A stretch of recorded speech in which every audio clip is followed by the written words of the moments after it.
Today, I will now discuss the cost volume profit analysis. So, cost volume profit analysis is the systematic method of examining the effects of changes in the organization's volume of activity and its cost, revenue, and profit.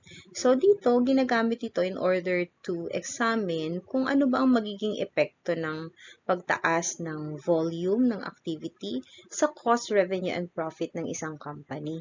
So, in other words, the CVP analysis helps in analyzing the effects of the change in the selling price, the SP, or the sales volume, o kaya yung sales mix or fixed cost sa profit ng firm.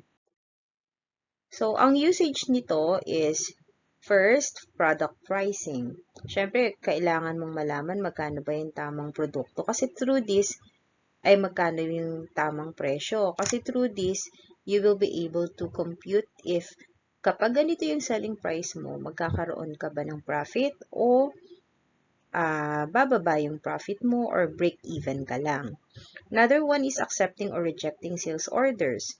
So, yun nga, you need to analyze kung pag tinanggap mo ba yung order na yun, ay magkaka-profit ka ba? And then, what product line to promote? Kasi di ba hindi lahat ng product line ay pare-parehong profitable. So, nakakatulong din ito to identify which among the product lines ang may pinakamalaking profit so that yun yung kailangan mong mas i-promote pa para mas dumami yung sales. O kaya naman, kung mababa lang yung profit niya or it is not profitable, kailangan mo rin nga siyang mas i-promote pa para maging profitable siya in the future. O kaya naman, kapag hindi na talaga siya profitable, kailangan mo na siyang alisin yung product line na yon. Tapos, ano pa, minsan may target profit ka, di ba? So, nakakatulong din ito in order to achieve the required net profit. Tapos, i-base mo rin siya dun sa level of output na kailangan mong i-produce. Kunwari, ilang number of units ba ang kailangan kong i-produce para kumita ako ng ganitong halaga? Yun yung isang use pa ng CVP analysis. And also, ginagamit din ito sa feasibility of profit plan and syempre technology usage. So, CVP analysis, typical question, parang ito. How many photocopiers must ABC produce to earn a profit of 800,000? Okay, ano pa? What sales volume will XYZ's total revenues and total cost be equal? So, what profit will PQR earn on an annual sales volume of 30 million? And then another one is what will happen to profit of JKL if there is a 20% increase in the cost of food and 10% increase in the selling price of meals. So, di ba, napakahalaga ng mga questions na yon. It is very necessary in order to manage the business well. Techniques of CVP. CVP analysis, yun nga, or contribution margin analysis, and the break-even analysis. So, what are the assumptions that underlies with CVP analysis? Una, the behavior of total revenue is linear or straight line. Ibig sabihin, the price of the product or service will not change as sales volume varies within the relevant range. Ibig sabihin, kahit tumaas yung volume, same pa rin yung price. Ano pa? The behavior of total expenses is linear, straight then, over the relevant range. And then also, expenses are categorized into fixed variable and semi-variable. Ayan. Fixed, variable, or semi-variable. Pag sinabi nating fixed expenses, unchanged yan. Kahit na dumami pa ang volume of production o bumaba, fixed pa rin yung expense, hindi siya maapektuhan. Okay, in multi-product organization, sales mix remains constant over the relevant range. And in manufacturing firms, the inventory level of the beginning and end of the period are the same. Okay, so ibig sabihin nito, yung number of units produced during the period equals the number of units sold. We will now proceed with the break-even analysis. Okay, ano bang pinapakita ng break-even analysis? It indicates the level cost and revenue are equal and there is no profit and no loss. Ibig sabihin, break-even lang. Yung cost mo, yung ginastos mo, nabawi mo lang. Wala kang kinita, wala ka din namang nalugi. So, ibig sabihin nito, total cost equals total revenue. Okay? At BEP or break-even point contribution equals sa fixed cost. Yan. Fixed cost yun. BES unit, ito naman yung formula. Fixed cost divided by contribution margin per unit, yung CMPU. Tapos cash BEP or in units, that's cash fixed cost, cash contribution per unit. Tingnan natin yan dito sa sample. Mamaya. Break-even analysis, yung total contribution margin available to contribute to cover the fixed expenses after all variable expenses. Ibig sabihin, di ba may variable expense? Pag binawas mo yun, tas binawas mo pa yung fixed cost or fixed expenses, zero ang answer. Yan. So, unit contribution margin, total contribution margin, weighted contribution margin, and contribution margin ratio. Yan yung mga i-discuss natin. Okay. Skip ko na lang yan. Okay. Punta na tayo dun sa sa computation. So, here is the comparison of contribution income statement sa traditional income statement. Pag traditional approach, ito familiar na to sa inyo, di ba? Yung sales, ima-minus ang cost of goods sold to get the gross margin, ibabawas ang operating expense to get the net operating income. Okay? Pero dito, sa gagamitin natin, ganito. Sales, ang ibabawas mo muna variable expense to get the contribution margin, okay? Saka mo ibabawas ang fixed expenses to get the net operating income. Take note ha, ito ang gagamitin natin. Ha, ito. Hindi ito. Hindi ganyan. Ha, for this purpose. Okay. Paano yan? Contribution format. So, ganito, di ba? May sales revenue ka. Kunwari yan, 100,000. Binawas mo yung variable cost. So, may contribution margin ka na 40,000. Diba? Ngayon, may fixed cost ka na 30,000. So, less mo yun. Kaya, meron kang net operating income na 10,000. Itong contribution margin format, it emphasizes on the cost behavior. Okay? Kung paano mako-cover ng contribution margin ang fixed cost at magpo-provide for income. Ito naman ang per unit niyan.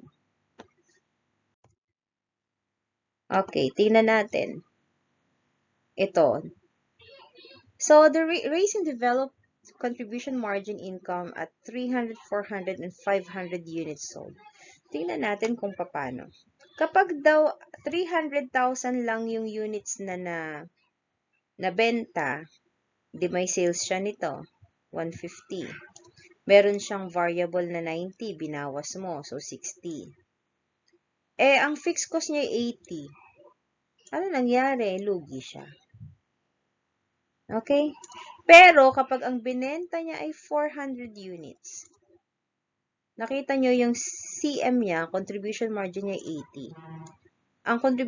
Ang fixed cost niya 80. So, ano yan? That is break even. Wala kasi siyang lugi, wala din siyang kinita. Ngayon, pag 500 units, anong nakita nyo? Profit siya ng 20. Kaya pagka mayroon kang analysis na ganito, malalaman mo na kung ano yung target mo. Ibig sabihin, dapat pala makabenta tayo ng 500 units para magkaroon tayo ng kita na 20,000. Okay? So, it helps with formulating a target number of units na dapat mong mabenta. That's one of its purpose. Okay, CVP graph. As you can see here, we have here the total expenses. This is the total sales, yung red line. And then the fixed cost is the fixed expense. So, nakita niyo saan siya nagtagpo? Di ba dito? Diyan. Yan. So, ibig sabihin dito, ano yan? Sales pala. Dito pala sila nag-fixed expense. Tama. Fixed at saka yung sales. Pero dito talaga yung pinaka-ano. 400 units, di ba? Yan, Ito yung break-even. Break-even units. Wala siyang lugi, wala din siyang kinita. Ayan, nakita nyo? Yan. Yan nga yung break-even niya. Okay? Okay, so ito na. Contribution margin ratio, ito yung formula. Ang CM ratio, total CM or contribution margin, divided by total sales. Ganyan ang formula niyan, ha? Kaya, sa racing bicycle company daw, kung 80,000 ang kanyang CM at 200,000 ang kanyang sales, ang CM ratio niya ay 40%. Okay? Nakuha? So, ibig sabihin lang yan, each 1 peso na na-increase sa sales, meron siyang result na 40 cents na contribution margin. Okay. In terms of units naman ganito.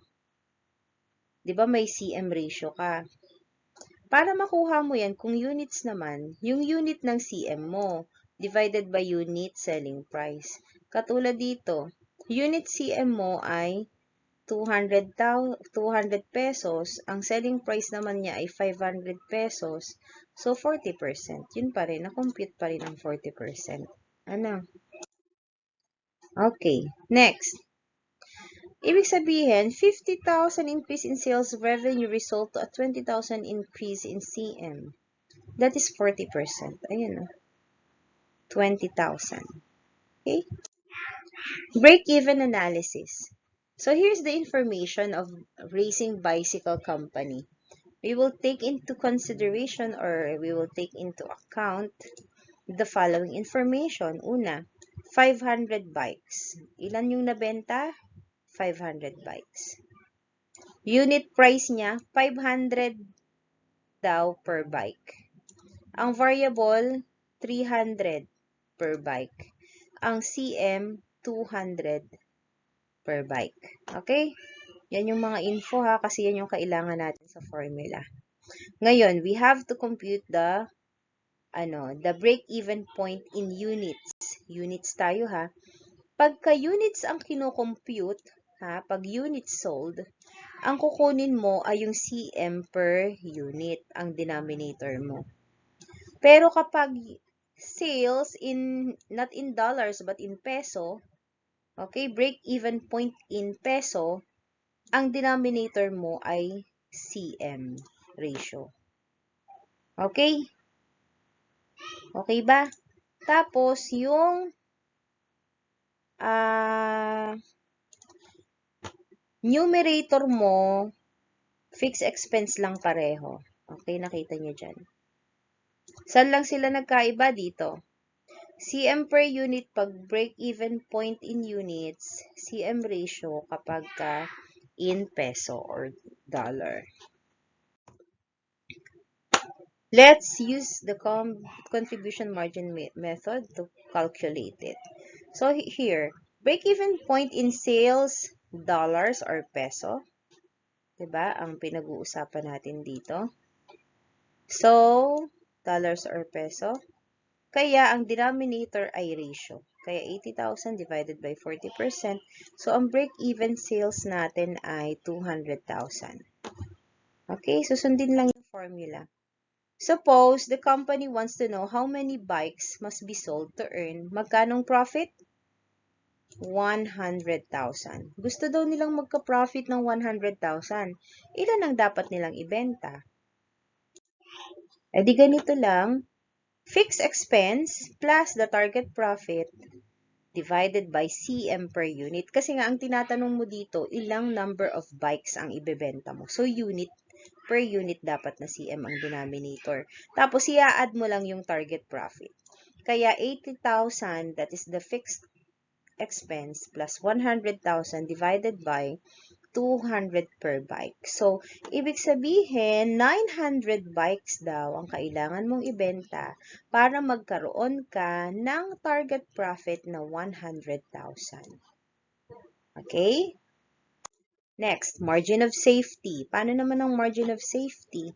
Ang margin of safety naman is the excess of budgeted or actual sales over the break-even volume of sales. So, ang formula natin dito is margin of safety equals to total sales. Okay? Total sales less break-even sales. Tingnan nga natin kung ano ang margin of safety ni Racing Bicycle Company. So, if we assume that Racing Bicycle Company has an actual sales of 250,000. Okay, given that we have already determined the break-even sales of 200,000, di ba, na-determine na natin to kanina. So, the margin of safety is 50,000. Pinag-minus nyo lang. Okay, the actual, which is 250,000, less the break-even sales of 200,000. So, the margin of safety is 50,000. Ayan, 50,000. Yan ang margin of safety natin. Okay? So, the margin of safety can also be expressed as percentage of sales. So, paano ang gagawin natin? So, 50,000 divided by 250,000. So, that is 20%.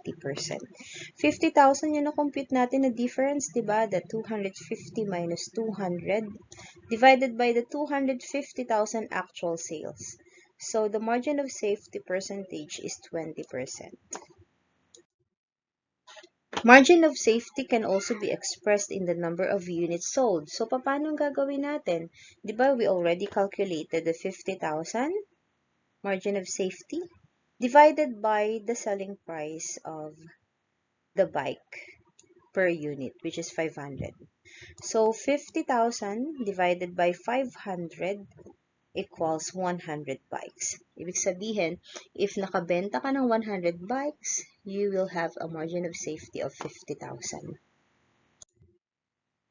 Next is the concept of sales mix. So, paano naman ang sales mix? Ibig sabihin, yung sales mix, hindi lang isa yung produkto mo. You have 2 or more products. Assuming dito sa problem that racing bicycle company sells bikes and carts. Bikes and carts. Okay. Now, paano ang pagko-compute ng break-even? First is to get the sales, yan, variable, then the contribution margin. Ito naman yung sa cart. Anong gagawin mo? I-add mo sila. Diba, 250 plus 300 to get the 550. 150 plus 135, you will get 285,000. Total,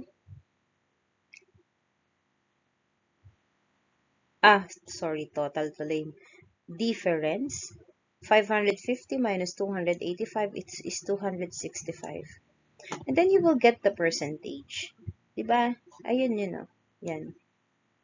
265,000 divided by 550, you will get the 48.2%. Okay? So that is the contribution margin percentage. Okay. Ang sales mix daw, 45% si bicycle, 55% si cart. Tingnan natin dito.